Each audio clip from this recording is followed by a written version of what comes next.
If your air conditioning system has suddenly stopped cooling your home, don't panic. Before you call an HVAC technician, there's a few simple things that you can check that might save you a service call. I'm going to assume that you've checked the thermostat, that it's set to cool, and that no breakers have tripped. So let's assume that the unit is running but just not cooling your home. First thing you need to do is make sure that you actually have airflow coming out of the registers.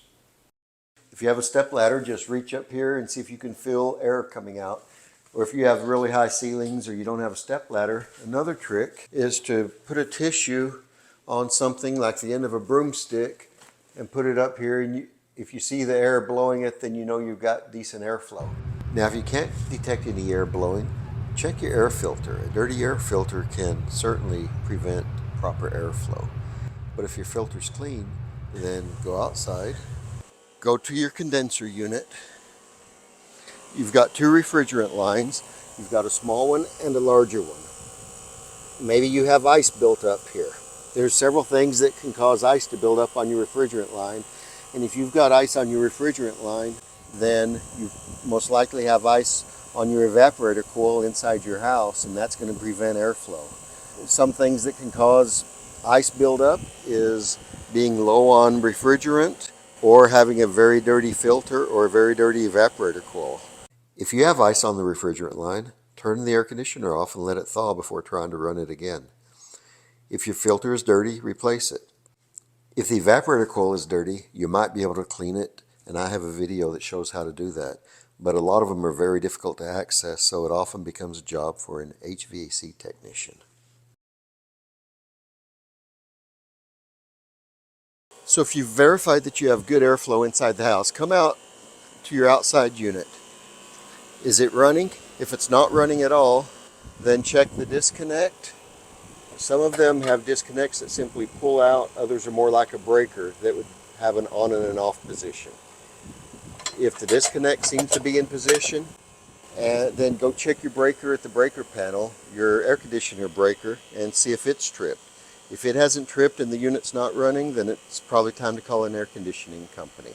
But let's assume that this is running. If you find this video helpful, please hit that subscribe button and give it a thumbs up.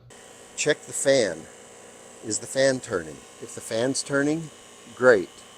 If the fan isn't turning,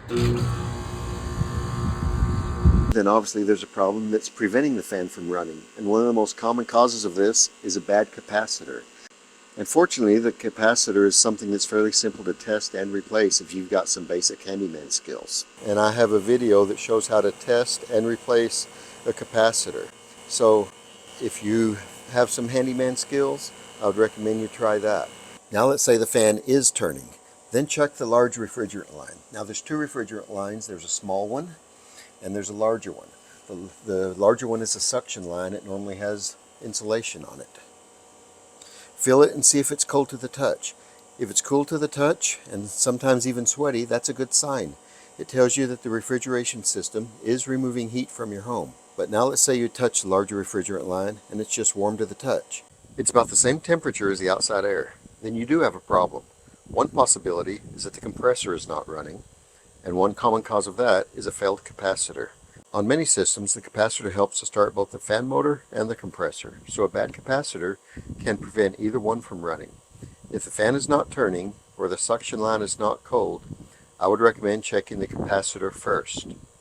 Another possibility is that the system is low on refrigerant, and for that you would need to call an HVAC technician. So those are a few things you can check to try to figure out why you don't have cold air coming into your home. Hopefully one of these simple checks got your air conditioner cooling again. If not, it's probably time to call an HVAC technician. But either way, you've ruled out some of the most common problems before making that service call. I hope this video has been helpful to you. I really appreciate you watching. Have a wonderful day.